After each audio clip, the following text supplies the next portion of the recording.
Welcome to a tutorial video on how to use the ESP32 for Lua workspace inside ChiliPepper. I've been having a lot of fun lately programming these ESP32 devices. I think there's some of the more amazing devices out there in the market, especially for the price point. And I just got this brand new device that I'm going to open up for you, and I'm going to show you how to get started with an absolute from scratch device that has no firmware on it, so that you can start successfully using it inside the ChiliPepper ESP32 workspace. And so I'm going to go ahead and plug in the serial port for it, and we can see we've got a nice little blinking LED there already. But let's go now over to the workspace to see if we can program it from it. Okay, so I'm inside the workspace, or I'm sorry, the ChiliPepper homepage, and I click to go inside the workspace. And this is what you'll see the first time you come here. And the first thing you've got to do is download the Serial Port JSON Server. That is a piece of software that lets your browser talk to serial ports on your computer. And so you have to go over to the GitHub releases page, because occasionally new versions of this are released, and then get the one that's appropriate to your computer. If you got Linux or Mac, I'm on a Windows machine with 64-bit, so I'm going to download this file. And once it's downloaded, extract it to an area where you can continue to come back to it and reuse it.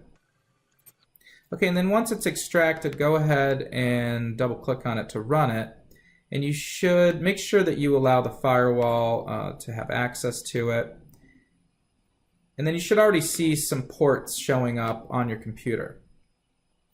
Now go back to your browser. You can close that releases tab. Scroll back up to the top and say connect to host, and then I'm just going to connect to localhost. You can also run this on a remote computer and connect remotely, but for now we're just going to do localhost. And there it is in my list on COM9. So I'm going to go ahead and connect to it. Make sure it says Node MCU in this buffer control pull down. That's really important. And then it connects and it sets it green to indicate that it's successfully there. And then you'll see that I'm just getting this standard hello script that came pre-installed on the device. What I want to do though is I want to get the ESP32 for Lua firmware on it. So to do that, there's a nice firmware tab over here that shows you the steps. So the first step is you have to go to another GitHub releases page to download a file I created called ESP32 tool, and it contains firmware for your device. And the firmware is pre-compiled. I found that compiling it was somewhat of a tough process. So I've done all the painstaking work for you. Let's get this extracted. Okay, we now have it extracted. So I'm going to go into the folder, and you'll see that right here, this file really kind of has the kitchen sink in it. It's this .bin file, and then there's another partitions bin and bootloader bin. But we want to get this running on our device. So the next step is, it says you also need to have Python 2.7 installed. Okay, well, so most of you, well, some of you might have Python, some of you might not. So one of the ways to check that is just open up a terminal window to the folder that you're in. And so this is where I downloaded my files, and just try typing Python. So I do not have Python installed. Some of you may not. So I'm going to show you how to install Python. Okay, so I'm back in the workspace, and I'm going to go to step 2 where it says you also need to have Python 2.7 installed. I'm going to click that link, and it takes me to the Python downloads page, and I'm going to download the 2.7 version. Do not download this 3.6 because we do need the earlier 2.7 version of Python. Okay, and once Chrome is done doing the virus check, go ahead and click on it to open it. I just install for all users. That folder is fine by me. Sure, let's overwrite the existing files. Keep going, and then add python.exe to path. That's pretty important, because you want to make sure that any command window that you have open, that is available in the path. Okay, and we'll just speed up this clip for you while it's running the long install process so it goes faster in the video. Okay, Python's done installing. We'll hit finish and we will go back to this PowerShell, and I'm going to close it because it's newly installed. I always like to close it to start fresh, and then I'm going to go back to this ESP32 tool window, reopen PowerShell, and now I should just be able to type, Python-v to get a version. There we go. Well, either way, I'm running now. And then let's also make sure we have pip. Good, we have pip. So I'm going to go back to the directions inside ChiliPepper where it says, once you have Python installed and have downloaded ESP32 tool, extracted, open a terminal window. Okay, so we need to say pip install ESP tool in step 4. ESP tool is the tool you need to go ahead and program your device. Okay, so that's installed, and then you have to grab this command.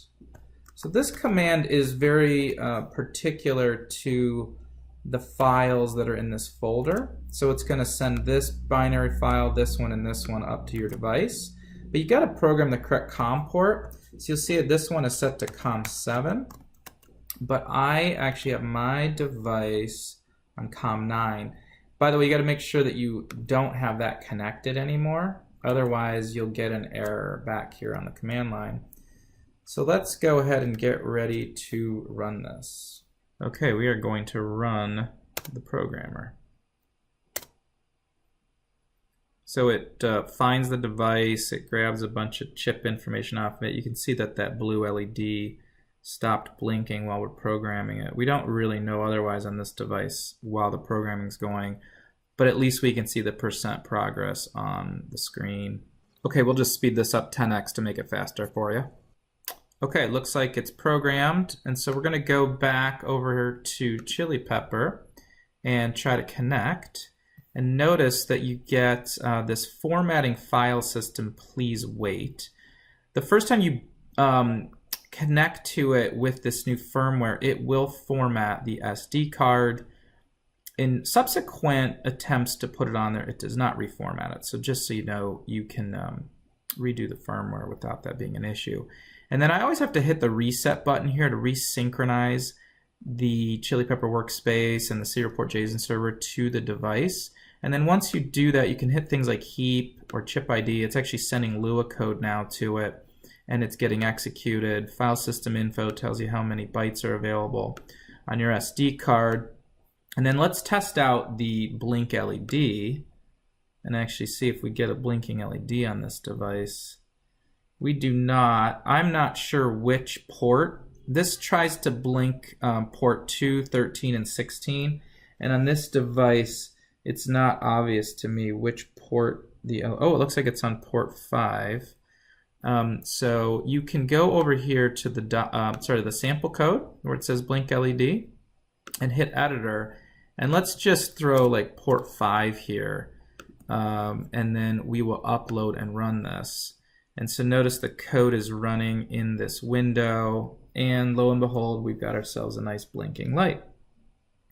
So that is a pretty good initial rundown on how to get your ESP32 device programmed from the ChiliPepper workspace by connecting to Serial Port JSON Server and then getting the firmware and then connecting and sending some code to your device. I want to show you a few more things as you go around this workspace just to get a feel for it. So let me connect back to my device. And then these files right here, you can list them out by hitting the refresh key. And then you can see sometimes when you get these yellow check marks, you see that you're not synchronized. So I had mentioned before, you got to hit that reset button to synchronize your device to the ChiliPepper workspace. And now you can hit refresh. You get all those black check marks, and you actually get the files there. I could open this directly into the editor off of the SD card, but what I also tend to do is not rely on that SD card. When you save a file locally, you get it over here. So if I hit save, I'm actually getting that file right there. And so that's, you know, you kind of end up with your local on your computer hard drive files, and then you end up with your files over on your device. So let's, you can see also a couple of these commands here. I'm going to go ahead and run this, and then I should start getting the light blinking when I do it. If I hit reset again on the device, that light doesn't blink anymore, but if I hit play on that, you get blinking too. So you can play your Lua files or your compiled Lua files. When I reset this, I want to actually get that light to go off. So to get it to go off, if you recall, I was on GPIO 5, and so I think what I can do here is just say GPIO.write 5, and then we'll write a 0. And that did not turn off, so let's try writing a 1. Yeah, and now it turned off. So you also get these little one-off commands that you can do, and you can see it shows up in your history here. So that just gives you a really easy way to send commands to your device. And then, for instance, let's say when I reboot, I want that blink script to start running automatically after a reset. We need that init.lua file. So the way to create it would be in here, do file blink led dot lc. And then I'm going to rename this to init, and then I'm going to upload and run it. And then we get it blinking, but now on a reset, it should run init.lua, and it does. Notice I don't get that error either saying can't find init.lua. And just one last little detail is, what is the difference between run and upload, run and upload? Run here doesn't create a file on your SD card. Run here just literally sends it up to the serial port for the device to sort of execute in an ephemeral way. Whereas upload run actually uploads it and creates the blink led.lua file and compiles it. Upload just uploads it and compiles it, but doesn't run it. So just some little nuances. I know it's a little bit confusing initially. The rename and the save file and this menu are all kind of related, because when you name it and then save it, it shows up in this list. So that's about it for the general rundown of the workspace. Enjoy using it, and thanks for watching.